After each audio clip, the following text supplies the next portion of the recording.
Okay, so welcome to part two of my guide. The first thing I'd like to discuss here is transport. Now, because South African cities are built sort of horizontally, they cover a very wide surface area.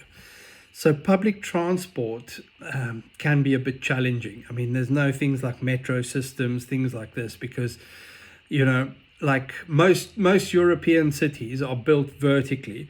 So to connect them with an underground service is relatively easy because you have to cover short distances.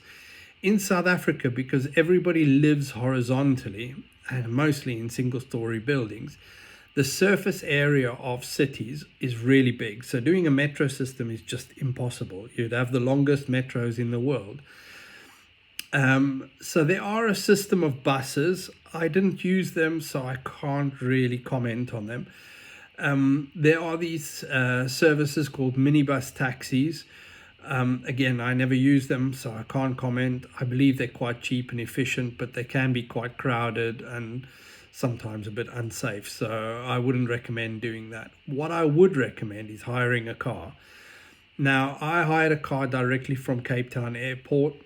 I hired the car for 44 days, and for those 44 days, I paid €800. It's a little four-door sedan.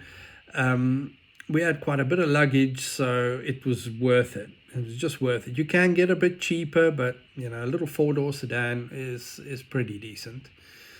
And the reason I'd also recommend hiring a car is just driving in South Africa. There are just such stunning places to go to, you know, and having a car will just allow you to get to these little places. I mean, things like driving the garden route, for example. The garden route is unbelievably beautiful.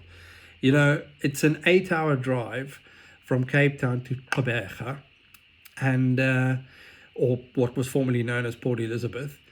And there's just so many beautiful places, even on that even 9-hour drive.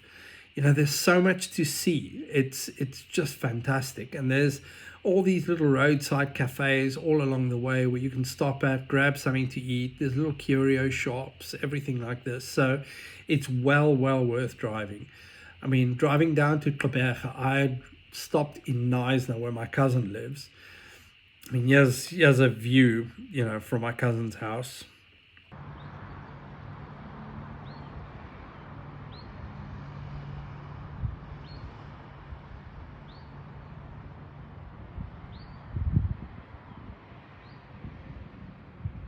Show you what Knysna looks like. And then driving back to Cape Town, I stopped in Mossel Bay, and I just had just lovely accommodation overlooking the harbour. I mean, here's a picture of my view. Imagine I was sitting here doing meetings, things like this with this view.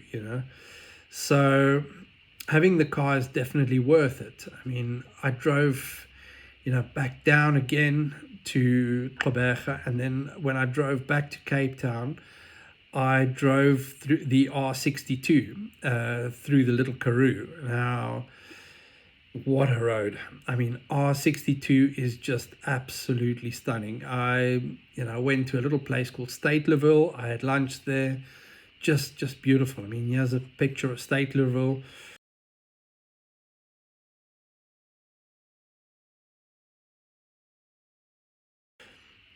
Then from there, drove through all these beautiful little towns, and it's like the Garden of Eden. It feels like you're on a game drive because there are so many animals on the side of the road. We saw herds of springbuck, we saw bushbuck, monkeys, kudus jumping the road. And then we went to a place called Oudtshoorn, and Oudtshoorn's got the Kango Caves. We went there. As a picture of what that looks like, or actually a little video.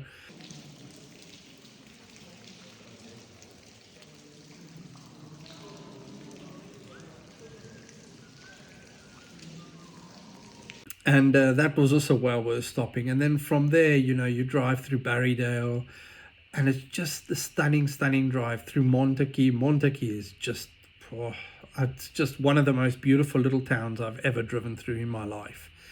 And then we went down to Franschhoek, did the wine tours.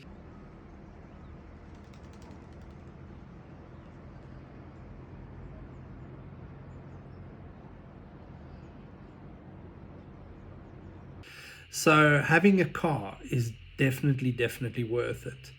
I mean, we drove up the west coast of South Africa as well. I mean, the west coast is just fantastic as well. I mean, here's a little video of just the sunset in Paternoster.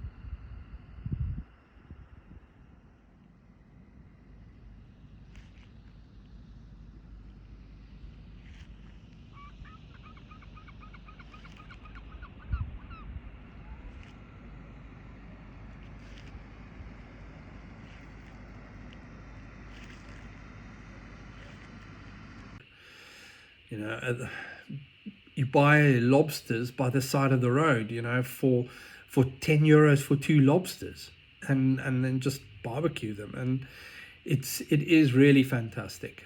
Definitely well worth doing. Okay, I'm going to do a part 3. In part 3, I'll discuss a bit on security. So tune in for that.